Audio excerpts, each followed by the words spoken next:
નમસ્કાર મિત્રો મિત્રો પરસોત્તમભાઈ સોલંકી મુખ્યમંત્રી ભૂપેન્દ્ર પટેલને કેમ મળ્યા તો ખરી, પરંતુ વાત શું થઈ? મુખ્યમંત્રી ભૂપેન્દ્ર પટેલે જવાબ શું આપ્યો? કયા મુદ્દે પરસોત્તમભાઈ સોલંકીએ વાત કરી?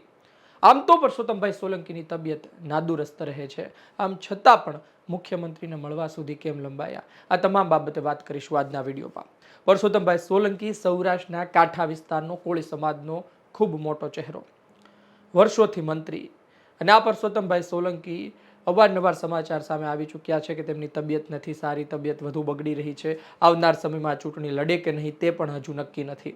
તેમના દીકરાને પ્રમોટ કરવામાં આવી રહ્યા છે, પરંતુ મુખ્યમંત્રીને પરસોત્તમભાઈ સોલંકી મળે છે અને 12 સપ્ટેમ્બર 2025નો એક પત્ર સોશિયલ મીડિયામાં વાયરલ છે. આ પત્રમાં પરસોત્તમભાઈ સોલંકી 194 માછીમારોની વાત કરે છે કે જે આજે પાકિસ્તાનની જેલમાં બંધ છે. 1000થી પણ વધુ બોટની વાત કરે છે જે આજે પાકિસ્તાન પાસે છે.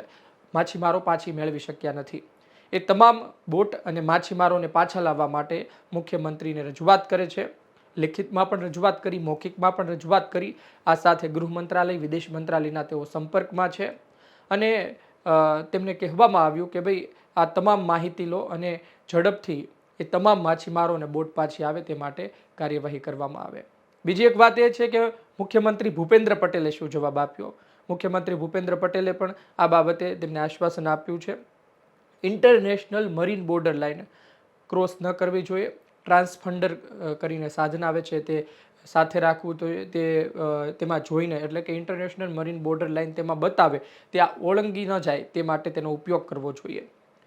સૌથી અગત્યની વાત એ છે કે પરસોત્તમભાઈ સોલંકી છેલ્લા ઘણા સમયથી પોતાની તબિયત નાદુરસ્તને લઈ સતત ચર્ચામાં હતા અને આ વચ્ચે છેલ્લા 3-4 મહિના જુઓ, પરસોત્તમભાઈ સોલંકી ભયંકર એક્ટિવ છે. એ પછી કોળી સમાજના સામાજિક કાર્યક્રમોમાં હાજરી આપવાની હોય અને પછી આ પ્રકારે રજૂઆત કરવાની હોય.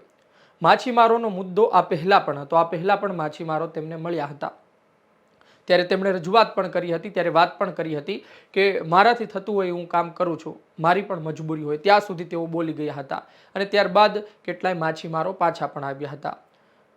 પરંતુ અગત્યની વાત એ છે કે જે છેલ્લા થોડા સમયથી એટલા બધા એક્ટિવ નહોતા, એટલા બધા બતાતા નહોતા, એટલું બધું બોલતા નહોતા અને ખાસ કરી જાહેર કાર્યક્રમોમાં પણ નહોતા બતાતા, એ પરસોત્તમભાઈ સોલંકી છેલ્લા 3-4 મહિનાથી એક્ટિવ છે. અને ખાસ કરી જે મંત્રીમંડળની ચર્ચા ચાલતી હતી એકાદ મહિનાથી, અને આ મંત્રીમંડળમાં પરસોત્તમભાઈ સોલંકી રહેશે કે નહીં, આવનાર મંત્રીમંડળમાં એમની ખુરશી જશે, એમની જગ્યાએ શું હીરાભાઈને સ્થાન આપવામાં આવશે, આ તમામ ચર્ચાઓ ચાલતી હતી. અમે ત્યારે પણ આપને કહ્યું હતું કે પરસોત્તમભાઈ સોલંકી આજની તારીખે પણ પોતાની ખુરશી જાળવી રાખવામાં સફળ રહી શકે છે. અત્યાર સુધી મંત્રી રાખ્યા, હવે થોડો સમય સુધી રાખવામાં શું ફરક પડે? વાત એ છે કે આ પરસોત્તમભાઈ સોલંકી છેલ્લા 3-4 મહિનાથી એક્ટિવ છે અને એ એક્ટિવ જે છે અને જે સતત કામ કરી રહ્યા છે એ એમના મંત્રીમંડળની ખુરશી છે, તેના જે સમીકરણ સેટ થતા હોય તેમાં અતિ મહત્વનું પરિબળ ભજવી શકે છે. સામાન્ય રીતે મંત્રીઓને તેવું કહેવામાં આવતું હોય છે કે તમે એટલા એક્ટિવ નથી, તમે કામ કરતા નથી.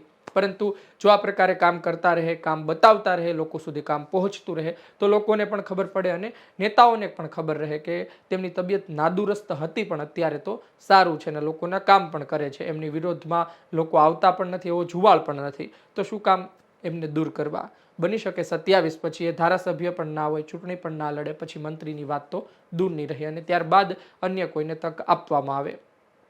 આ જોતા અત્યારે જે તેઓ મળ્યા છે મુખ્યમંત્રીને, તે દર્શાવે છે કે આવનાર સમયમાં ફરી જો મંત્રીમંડળનું વિસ્તરણ થાય તો પરસોત્તમભાઈ સોલંકી પોતાની ખુરશી જાળવી રાખવામાં સફળ રહી શકે છે. આમ પણ ભારતીય જનતા પાર્ટી તેમને મંત્રી પદથી દૂર કરવાનું ડેરિંગ ખૂબ વિચારીને લઈ શકે, અને ડેરિંગ લે તો પછી એના પડઘા પણ તેમને જોવા પડે, કારણ કે સૌરાષ્ટ્રમાં કોળી વિસ્તારમાં એમની મોટી ધાક છે અને કોળી વિસ્તારમાં જે કોળી વિધાનસભા છે ત્યાં તેમના કહેવાથી, તેમના નિવેદનોથી ખૂબ મોટી અસર થતી હોય છે. એટલે મહત્વની વાત એ છે કે ભારતીય જનતા પાર્ટી પણ આ ડેરિંગ લેવા ઈચ્છતી ન હોય. જો તેઓ એક્ટિવ થઈ જાય તો ભારતીય જનતા પાર્ટી કદાચ તેમને કાઢવા પણ ઈચ્છતી ન હોય. એટલે આવનાર સમયમાં ફરી ખબર પડશે કે ભાઈ મંત્રીમંડળનું વિસ્તરણ થાય છે તો શું સમાચાર સામે આવે છે. અત્યાર સુધી તો તેમણે જાળવી રાખી છે, હવે થોડો સમય વધુ પણ શું જાળવી રાખે છે કે નહીં.